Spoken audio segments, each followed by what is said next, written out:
जगदीश जी और तमाम साथियों को मैं नमन करता हूँ, वंदन करता हूँ। आपका आभार व्यक्त करता हूँ कि आपने समय निकाला इस महत्वपूर्ण चर्चा में शामिल होने के लिए। ये जो लड़ाई है इसकी आज हम बात कर रहे हैं, ये एक लंबी लड़ाई है और निश्चित तौर पर ये आज से शुरू नहीं हुई है। हमारे पुरखों ने इसको लंबे समय से लड़ने का काम किया है। जहाँ तक हमने समझा, जहाँ तक प्रमाण मिले तो देखने में आया है कि तथागत बुद्ध से लेकर के और आज तक जहाँ हम आज मौजूद हैं, ये लड़ाई जारी है। इस देश में, इस देश को देश कहने लायक, देश समझने लायक, रहने लायक बनाने का काम हमारे पुरखों ने किया, हमारे पूर्वजों ने किया।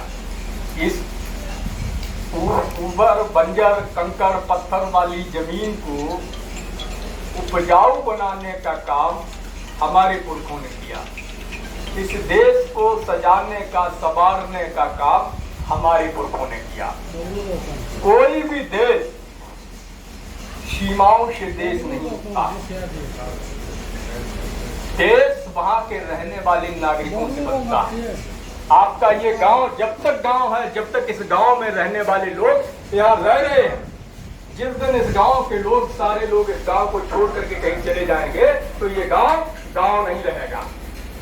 उसी तरह देश होता है। लेकिन विडंबना देखिए, इस देश को जिसने देश बनाया, जिसने इस देश को देश कहने लायक, रहने लायक बनाया, उपजाऊ बनाया, सोने की चिड़िया बनाया, हरा भरा बनाया, जिसने इस देश को सभ्यता दी, संस्कृति दी, पहचान दी, विरासत दी, उसी कमेरा वर्ग के साथ में चंद बाहरी आए हुए लोगों के द्वारा यहाँ पर शोषण का काम किया जा रहा है।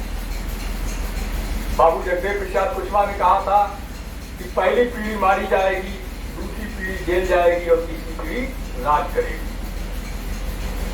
बड़े दुख के साथ कहना पड़ रहा है कि कहीं न कहीं बाबूजी ये समझने में भूल कर गए कि हमारा समाज जो है वो कई पीढ़ी तक पहली वाली स्थिति में ही रहेगा। आज भी हम मारे जा रहे हैं, आज भी हम जेल जा रहे हैं, लेकिन सुधरने का काम नहीं कर रहे हैं, जागने का काम नहीं कर रहे हैं, संगठित होने का काम नहीं कर रहे हैं। मैं आपको एक वाक्या बताता हूं, 17 जुलाई 2021 का नीट में जब दक्षिण भारत से 40 आंदोलन के लिए लड़ रहे थे लागू कराने के लिए, उस समय उत्तर भारत शांत था। तो हमारे एक प्रिय मित्र हैं, सुप्रीम कोर्ट के एडवोकेट हैं, उन्होंने कहा कि नीट के मसले को लेकर के आपको सुप्रीम कोर्ट का घेराव करना चाहिए। तो जब यह टिप्पणी उन्होंने सार्वजनिक की, जिसको देख करके तमाम लोग कहने लगे कि सुप्रीम कोर्ट के घेराव की बात कर रहे हो, क्या पागल हो गए? मेरे समझ में आया कि नहीं, ये सही है। सही इसलिए है जो कहता है कि हम न्याय करते हैं, जिसको हम सबसे पवित्र स्थल मानते हैं, जिस पर देश का हर नागरिक सबसे ज्यादा विश्वास करता है, पता है आपको, वही सबसे ज्यादा अपवित्र और भ्रष्ट है। वहीं से सबसे ज्यादा अन्याय हमारे साथ हो रहा है। तो हमारे साथियों ने मन बनाया कि सुप्रीम कोर्ट का घेराव करेंगे। हमने इसका अनाउंसमेंट किया कि हम 19 जुलाई 2021 को सुप्रीम कोर्ट का घेराव करेंगे। हमने एक लेटर भेजा दिल्ली पुलिस को कि हमें परमिशन दिया जाए, हम घेराव करेंगे। दिल्ली पुलिस ने काम किया, कोई बगैर सूचना के परमिशन देना या नहीं देना कोई बात नहीं किया, हमें अरेस्ट करवा दिया। मैं पूरी पुलिस को प्रेशर देकर। तो आप सोचिएगा, आज ये स्थिति है कि आप परमिशन अगर मांगते हैं तब भी आपको अरेस्ट कर लिया जाता है, आप बोलते हैं तब भी आपको अरेस्ट कर लिया जाता है, आपके लोगों को गोली मार दी जाती है। हर रोज सैकड़ों बैकवर्ड समाज के लोगों की हत्याएं हो रही हैं, सैकड़ों बहनों के बलात्कार हो रहे हैं। कहने को तो हम सब जितने बैकवर्ड के लोग हैं, कहीं न कहीं किसी न किसी के वंशज हैं, कथित क्षत्रिय भी हैं। हालांकि इसमें गलत नहीं है कि क्षत्रिय हैं, पर आज क्या है, आज स्थिति क्या है? इतिहास निश्चित तौर पर आपका सुनहरा हो सकता है, गर्व करने योग्य हो सकता है, लेकिन याद रखिए इतिहास कभी आपका भविष्य नहीं बन सकता है। इतिहास में लोकतंत्र नहीं राजतंत्र था, आज राजतंत्र नहीं लोकतंत्र है। तो इतिहास इतिहास रहेगा, इतिहास से सीख करके हमें आगे चलना पड़ेगा। हमारे पुरखे, हमारे दादा परदादा हो सकता है जमींदार रहे हो, लेकिन क्या हमारे पास 2 वक्त की रोटी है? तो झूठा गुमान हमारी पीढ़ियों को बर्बाद कर रहा है। झूठा दम, झूठा अहंकार हमें बर्बाद कर रहा है। हमें इस झूठे अहंकार से पहले निकलने का काम करना होगा। जहां तक सवाल है जातिवार जनगणना का, जातिवार जनगणना का इतिहास नया नहीं है।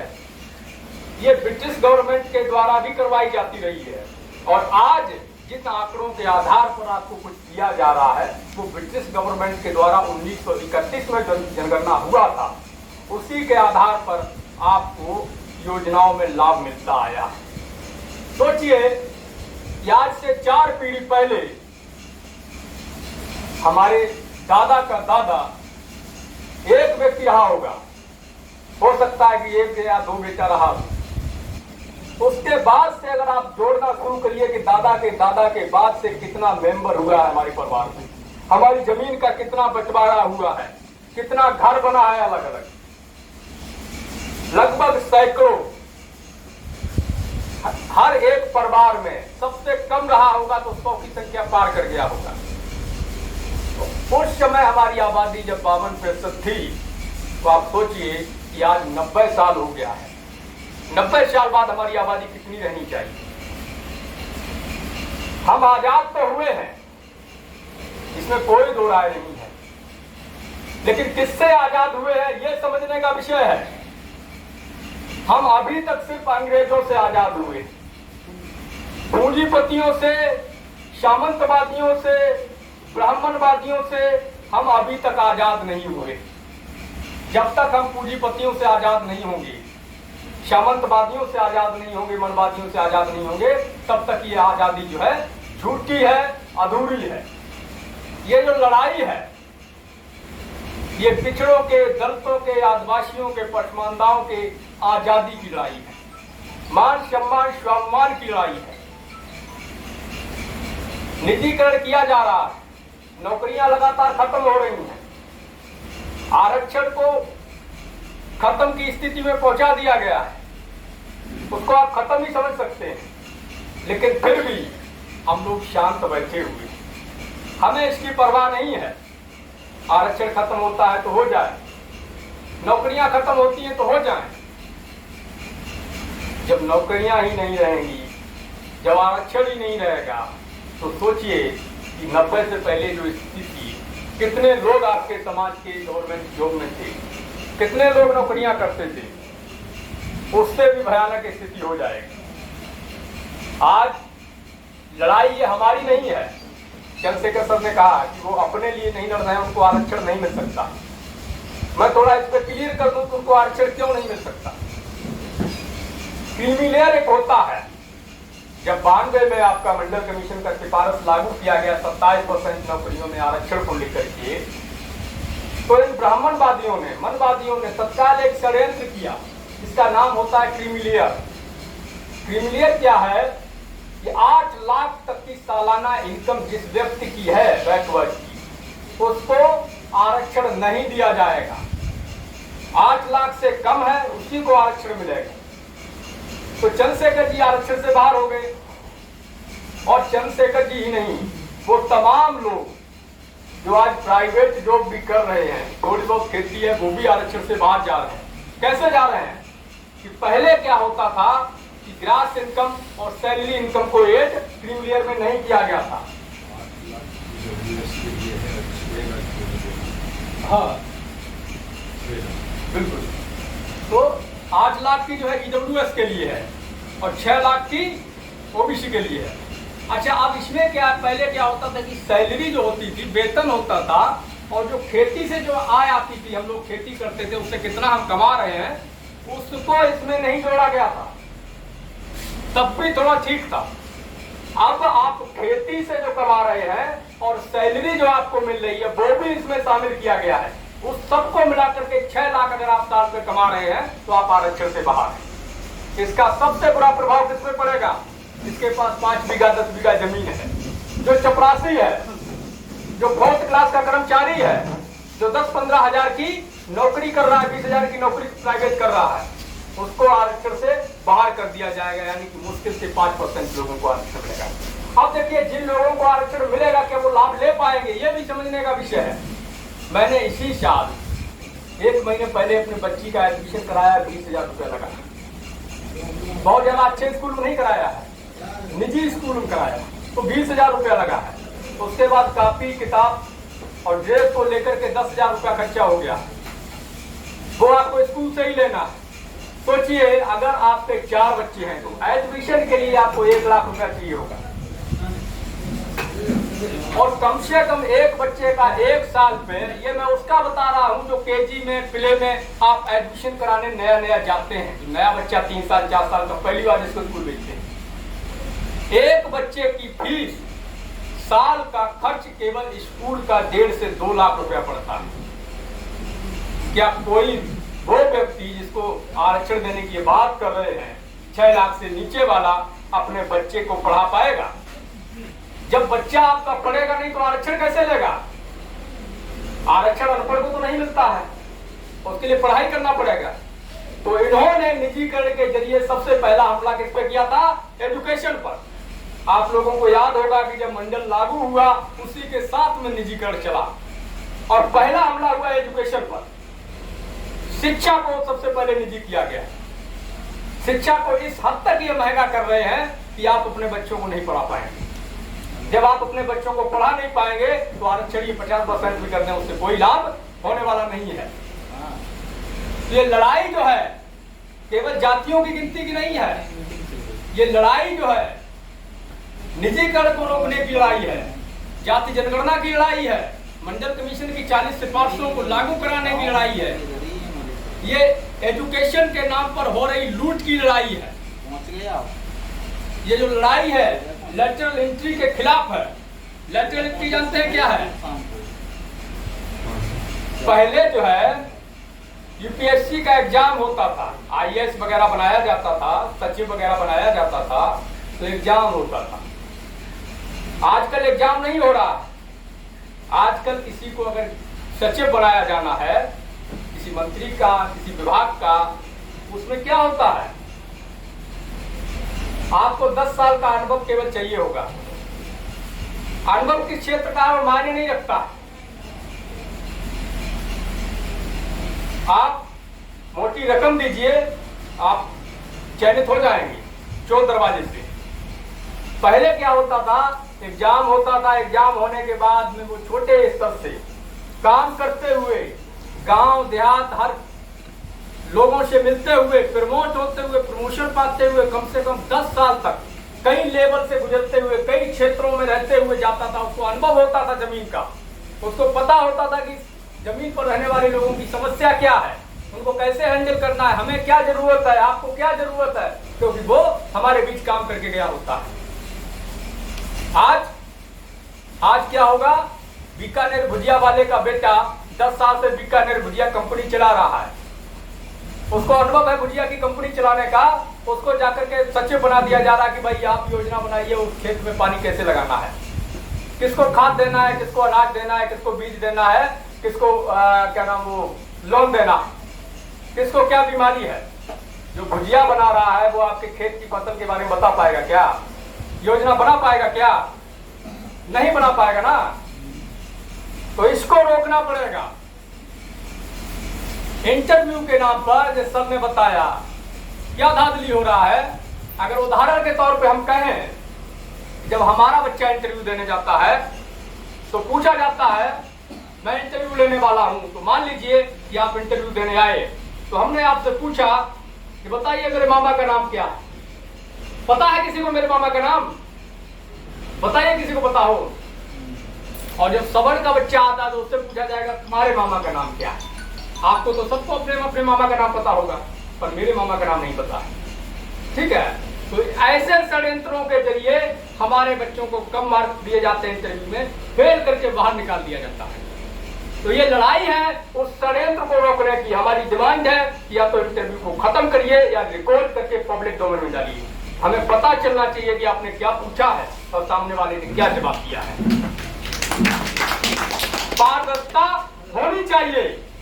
न्यायपालिका पर मैं आता हूं जहां पर हम लोग जाते हैं न्याय मांगने के लिए। आप में से कितने लोग जानते हैं कि जजों के चयन की प्रक्रिया क्या है? पता है जज कैसे नियुक्त किया जाता है? हमारे भोले लोग सोचते हैं कि जज वो व्यक्ति बनता होगा जो बहुत ज्यादा मेहनत करता होगा, कई सारे एग्जाम देता होगा, कई सारे टेस्ट देता होगा, बहुत उसका इंटरव्यू होता होगा, बहुत तरीके से उसको मेहनत करनी पड़ती होगी, तब जाकर के जज बनता होगा। यही सोचते हैं ना, क्योंकि चपरासी तो ऐसे ही बनता है। जब चपरासी ऐसे बनता है तो जज तो बड़ी चीज है, वो तो और मेहनत से बनता होगा। यही सोचते हैं हमारे लोग। बहुत बड़ा भ्रम है, जज ऐसे नहीं बनता। इस देश में जज कैसे बनता है आप जान लीजिए। जजों के द्वारा जजों की नियुक्ति होती है। कॉलेजियम नाम की एक व्यवस्था है जिसके तहत 5 से 7 सदस्यों की एक कमेटी बनाया जाता है। अब आप सोचिएगा कि आप टीचर हैं और आपको हम बोलते हैं कि आपको इस स्कूल में टीचर नियुक्त करना, तो आप क्या करिएगा? सबसे पहले अपना भाई भतीजा रिश्तेदार को बनाइएगा ना, यही तो करिएगा। अपने भाई भतीजा रिश्तेदार को बनाइएगा ना। अगर आपको ये सौंप दिया गया, यही होता है। तो जज क्या करता है? अपने ही लोगों के बीच में, अपने घर परिवार का, अपने रिश्तेदार के व्यक्ति को नाम लेकर के सिलेक्ट करके भेजता है राष्ट्रपति के पास में। अब राष्ट्रपति का पावर आप देख लीजिए जजों के मामले में कितना है। अगर 10 गो नाम भेजा है तो 5 नाम 7 नाम उसको फाइनल करना ही करना है। 2-3 नाम पे आपत्ति कर दिया तो 2-3 नाम वापस आ गया, और वही 2-3 नाम जिसपे राष्ट्रपति आपत्ति किया है दोबारा अगर भेज दिया गया तो राष्ट्रपति को उस पर मोहर लगाना ही है, यानी कि उसको जज बनाना ही है। राष्ट्रपति ये नहीं पूछ सकता ये नाम दोबारा क्यों भेजा जब हमने रिजेक्ट कर दिया। क्वालिफिकेशन क्या चाहिए? किसी जज के घर में या रिश्ते में और विशेष जाति में, अपर कास्ट की जाति में, विशेष रूप से ब्राह्मण जाति में पैदा होना। फर्स्ट एक यही फर्स्ट और लास्ट पैरामीटर है जज बनने का। बाकी काम वो लोग संभाल लेंगे। 10 साल का प्रैक्टिस का नाम का एक ड्रामा होता है प्रैक्टिस। हम अगर जज है तो हम अपने बेटे को 10 साल का फर्जी प्रैक्टिस करा सकते हैं। प्रैक्टिस में क्या होता है? LLB कर लिया, एडवोकेसी कर लिया, आराम से जा रहे हैं, कोर्ट में बैठे हैं, सुबह गए शाम को वापस आ गए, 10 साल तक समय काट रहे हैं। एक आध कोई केस ले लिया, साथ में किसी सीनियर एडवोकेट के साथ में हो गए, टाइम कट रहा है, 10 साल पूरा हो गया, जाके जज बन गए हैं। ये व्यवस्था है आपके देश में, जो खुद न्यायपालिका में न्याय की प्रक्रिया के साथ न्याय नहीं करता है, वो आपके साथ न्याय करेगा क्या? 39 लाख से अधिक केस पेंडिंग है इस देश में। EWS के खिलाफ याचिका पड़ा है, 3-4 साल हो गया, अब तक उस पर सुनवाई नहीं है। OBC आरक्षण के खिलाफ कोई याचिका आप डाल दीजिएगा, रात के 12 बजे कोर्ट खुल जाएगा। EWS लागू होता है तो आंकड़ा नहीं मांगा जाता कि 10% किस आधार पर लागू कर दिया, आंकड़ा नहीं है, इसको बैलेंस नहीं मानते। लेकिन जब भाई मध्य प्रदेश में 27% लागू करने का बात आता है, उत्तराखंड में, झारखंड में लागू करने का बात आता है, छत्तीसगढ़ में लागू करने का बात आता है, महाराष्ट्र में लागू करने का बात आता है, तो यही सुप्रीम कोर्ट में बैठा हुआ जज क्या कहता है? आंकड़ा नहीं है, आप कैसे कह रहे हैं इनको इतना चाहिए, आंकड़ा दीजिए। तो आंकड़ा कहां से निकलेगा? जब जाति का गिनती कराइएगा तब ना निकलेगा। यह व्यवस्था है आपके देश की न्यायपालिका का असली चरित्र ये है। मैं तो कहता हूं कि दुनिया में अगर कोई ऐसी संस्था होती तो दुनिया के सबसे भ्रष्ट लोगों या संस्थाओं को आवाज दिया करती भ्रष्ट होने का, तो मैं गारंटी से लिखित रूप से ये दे सकता हूं कि भारत के जज और भारत की न्यायपालिका को कोई हराने वाला दुनिया में पैदा नहीं होता। सबसे भ्रष्ट भारत का जज होता है और सबसे भ्रष्ट भारत की न्यायपालिका होती है। जब मैं ये सवाल सार्वजनिक उठाता हूं तो लोग कहते हैं कि आपको डर नहीं लगता, कोर्ट ऑफ कंटेम्प्ट हो जाएगा। मैं कहता हूं मैं इंतजार कर रहा हूं कोर्ट ऑफ कंटेम्प्ट का। करिए तो सही, जिस दिन आप कोर्ट ऑफ कंटेम्प्ट करिएगा उस दिन मैं आपको कोर्ट में नंगा करूंगा। मेरे पास एविडेंस है आपके खिलाफ, केस करिए आप सवाल तो उठाइए उस पर, क्योंकि हम ये बात उठा ही इसीलिए रहे हैं कि किसी तरह आप जो है हमें बुलाइए अपने पास में, फिर हम इस पर बात करेंगे। ये लड़ाई एक लंबी लड़ाई है और हम सबको इसको मिलकर लड़ना पड़ेगा।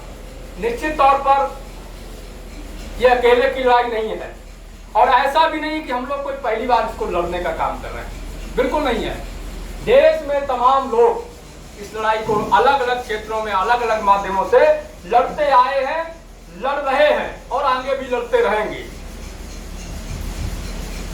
आज जरूरत है हमारे जो गांव देहात के लोग हैं उनको ये समझना चाहिए कि लड़ाई उनके बच्चों की पीढ़ियों की है, आने वाली पीढ़ियों की भविष्य की लड़ाई है। लोग मांगने आते हैं कुछ ना कुछ स्वहित के लिए, भिखारी भी स्वहित के लिए मांगने आता है और नेता भी स्वहित के लिए मांगने आता है।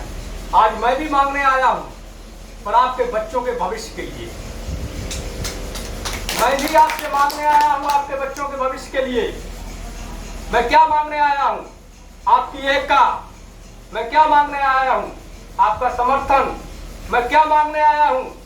आपका वो जंगजू जो खून है खौलता हुआ, वो जो किसानी लठ है, मैं उसको मांगने आया हूं कि निकलिए घरों से और सड़कों पर उतर के लठ को गाड़िए और हक मांगिए अपने आने वाली पीढ़ियों का।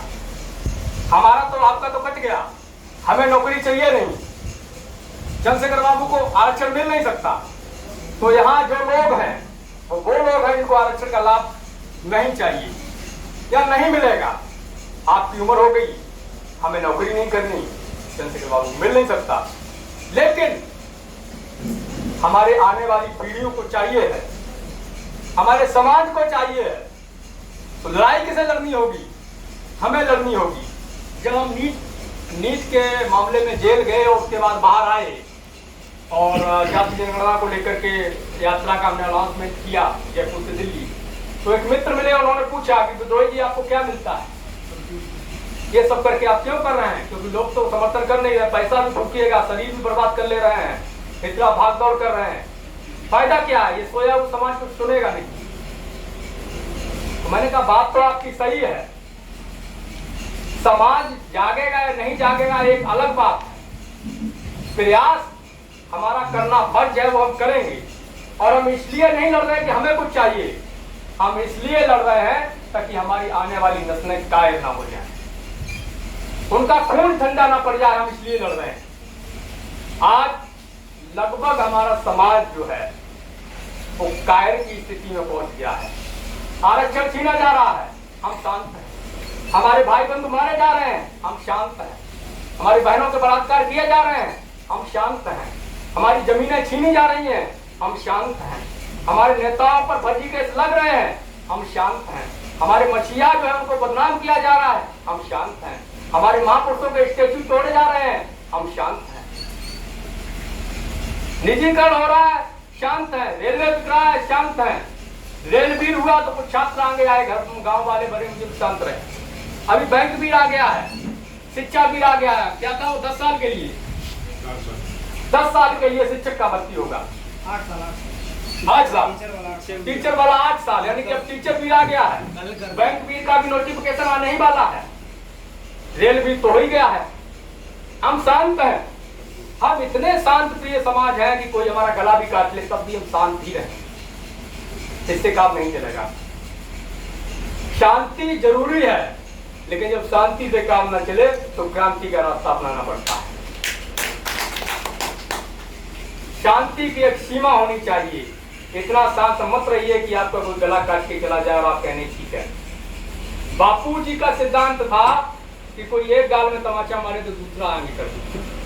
आज का जमाना वो है कि अगर ऐसी गलती कर दिए ना तो ऐसा तमाचा दूसरे मारेगा कि दांत बाहर आ जाएगा। आज कलम के साथ हमें लठ भी रखना पड़ेगा। लठ किसके लिए? किसी को सताने के लिए नहीं, अपनी सुरक्षा के लिए, अपने भाइयों की ताकत बनने के लिए, जो कमजोर समाज है उनके साथ खड़े होने के लिए। तो आगे भी हम लोगों को जानना है और मैं आप सभी से अपील करूंगा कि हम लोग जा रहे हैं यहाँ से, दोबारा कब आना होगा पता नहीं। हाँ, पर्चा दे दीजिए। तो हम अपील ये करेंगे कि आप एक काम करें, जितने साथी यहाँ पर मौजूद हैं, आप सभी अन्य लोग जो मौजूद नहीं हैं या आपके जो संपर्क के हैं, जिनको आप जानते हैं, रिश्तेदार हैं, व्यापारी हैं, उनके साथ में इसको लेकर के चर्चा करें, एक भूमिका तैयार करें, लोगों को बताएं कि किस तरह हमारे साथ अन्याय हो रहा है। और कोई भी आप सहयोग करना चाहते हैं तो सहयोग कर सकते हैं, किसी भी तरीके का। आंदोलन में कोई साथी यात्रा में जुड़ना चाहता है तो शामिल हो सकता है, जितने दिन रहना चाहता है रह सकता है। तन से, मन से, धन से, बुद्धि से, विवेक से, जैसे जिसको साथ देना है, लेकिन साथ देना है। शुक्रिया। जय भीम, जय भीम। एक बात की जानकारी हम आप लोगों को देना चाहते हैं। अंग्रेजों ने ब्राह्मणों के जज बनने पर रोक लगा दिया था। 1919 में अंग्रेजों ने ये निर्णय लिया कि the Brahmi has not judicious character. ब्राह्मणों के पास न्यायिक चरित्र नहीं होता है, इसीलिए उसे जज नहीं बनाया जाता। क्रांतिकारी साथियों, यदि आप संवैधानिक अधिकारों, जातिवाद जनगणना, मंडल कमीशन, बहुजन महापुरुषों की वैचारिक समता, समानता और सामाजिक न्याय के आंदोलन को मजबूत बनाना चाहते हैं तो हमारी आपसे गुजारिश है कि हमारे चैनल को सब्सक्राइब करें व बेल आइकन के बटन को दबाएं। वीडियो को अधिक से अधिक शेयर करें व अपनी यथासंभव शक्ति अनुसार हमें आर्थिक सहयोग करें।